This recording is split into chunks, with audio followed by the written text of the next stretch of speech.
Olá pessoal, bom dia. Meu nome é Flávia e hoje a gente vai conversar um pouquinho sobre o cuidado de pessoas em sofrimento mental. O mundo a partir de uma separação total entre mente e corpo, que foi o que era pregado por Descartes e por Platão.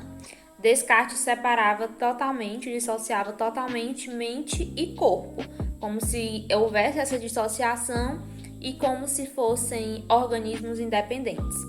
Enquanto que Platão, que foi o filósofo pioneiro, muito antes disso, já separava matéria e ideias. Enquanto que para ele as ideias seriam eternas e seriam mutáveis, a matéria seria imutável e seria perecível.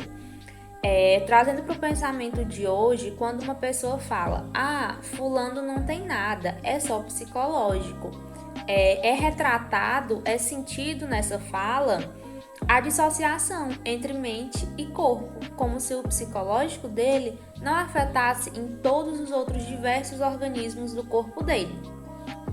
Então, o que é necessário? É necessário que haja uma visão que vai superar essa dissociação rígida entre mente e corpo, para que assim se compreenda que nosso organismo é totalmente integrado, que é o que nos constitui e é o que nos produz.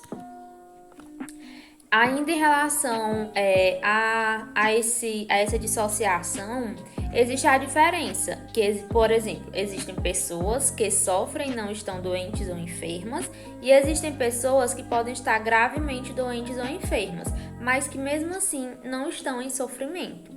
Ou seja, é importante a gente compreender o que se trata cuidar de pessoas que realmente sofrem. Trazendo para essa questão, a gente vai definir três palavras importantes que parecem ser simples, mas que têm suas significâncias particulares, que são cuidado, sofrimento e pessoa. O que é uma pessoa? Uma pessoa é todo indivíduo que já teve um passado, que tem memórias, que tem lembranças, que já aprendeu com seus erros ou não aprendeu com seus erros, que já comemorou acertos, que tem uma história e que essa história passada está ou vai impactar no seu presente e acaba que vai ser onde ela vai ter suas expectativas, seus objetivos e suas metas para o futuro. Em relação ao sofrimento, o sofrimento é o que essa pessoa vai emergir. São fenômenos que emergem, que damos aos fenômenos que emergem o nome de doença. Só que a gente tem que entender que a doença é o surgimento de uma nova dimensão, enquanto que o sofrimento é o medo de ruptura consigo mesmo, com sua própria pessoa. Ou seja, pessoas em sofrimento mental, elas vivem constantemente com medo de romper consigo mesmo, com suas aflições, com seus objetivos, com aquilo que almeja. Então, o sofrimento dela não é uma nova dimensão, não é uma doença, mas sim o sofrimento em saúde mental, que é o medo consigo mesmo, de romper, de se perder de si mesmo. E essa estratégia para abordar esse sofrimento psíquico deve possuir diversas estratégias de ação, de forma racional e abrangente. Sendo assim, é fundamental para o profissional da atenção básica, que é o nosso enfoque de hoje, estar atento a todas as dimensões daquele sujeito, tanto na esfera emocional, na esfera familiar, na esfera individual, no trabalho, nos relacionamentos, daquele paciente que estará à sua frente. Já em relação ao cuidado, o cuidado é o encontro com cada pessoa que sofre, é o olhar, é a escuta, é a sensibilidade pelas diversas esferas daquele indivíduo, para que assim seja possível entender o que está provocando aquele adoecimento, o que está provocando aquele sofrimento, para que assim consiga se elaborar estratégias de intervenção realmente efetivas para que reduzam o sofrimento daquela pessoa e promovam a retomada da vida plena. E uma dessas estratégias se dá pelo projeto terapêutico singular. Que esse projeto terapêutico singular é um plano de ação compartilhado que vai ser composto por um conjunto de intervenções, por um conjunto de profissionais também, que vão estar olhando intencionalmente e de forma integrada para aquele indivíduo, analisando todas as esferas. E a questão é que esse projeto é elaborado junto com o usuário, para que se descubra gatilhos, para que se descubra causas, para que se descubram também possíveis causas que possam vir a existir. Ou seja, vai caber ao profissional de saúde da atenção básica é de responsabilidade dele estar atento ao problema, mas sem perder de vista o que possa estar acontecendo com aquele sujeito. Ou seja, o profissional identifica qual é o problema, identifica qual é o sofrimento daquela pessoa.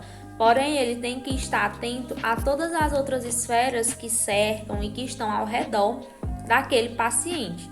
Para quê? Para que ele consiga lidar da melhor forma, estabelecendo novas possibilidades para lidar com o problema. Ou seja, em relação às significâncias juntas, a pessoa, o sofrimento e o cuidado, nós devemos considerar que há dimensões individuais, grupais e sociais, ou seja, que se relacionam a esse sofrimento. E a partir disso, que essas respostas devem ser dadas em intervenções em diferentes âmbitos. Podem ser feitas estratégias individuais, em grupos, com a família, com a comunidade, com o ambiente de trabalho, para que esse cuidado seja integral, que abranja o usuário, o profissional e a instituição. E seja uma ação de responsabilidade de um com o outro, que haja o comprometimento. E essas práticas de cuidado em saúde mental na atenção básica ainda são fortemente sustentadas pelo modelo biomédico, ou pela pouca formação dos profissionais para atuar nesse paradigma, ou ainda pela carência na formação de profissionais que vai gerar posturas inadequadas, que em vez de aproximar, afaste o usuário, além de persistir as ações que vão desconsiderar a vivência e a condição de sofrimento psíquico daquela pessoa, tendo assim não como algo que deva ter atenção. Deve-se fazer com que aquele indivíduo sinta-se parte de um grupo, sinta-se parte daquela estratégia, daquela atenção, e que ele tenha autonomia no seu desenvolvimento também e que utilize dessas práticas grupais ou específicas com o público como uma maneira de aproximá-lo para o cuidado em questão. Isso irá propiciar o envolvimento dos profissionais em uma escuta qualificada, para que, junto ao usuário, junto aos demais profissionais daquele modelo de atenção básica, haja efetivamente transformações pessoais e sociais daquele indivíduo, fazendo com que os resultados a curto e longo prazo seja a inserção dele na sociedade, na comunidade e a uma vida plena, uma vida tranquila, efetivamente superada de todo esse sofrimento psíquico que já lhe envolveu um dia. Muito obrigada, pessoal, e até a próxima!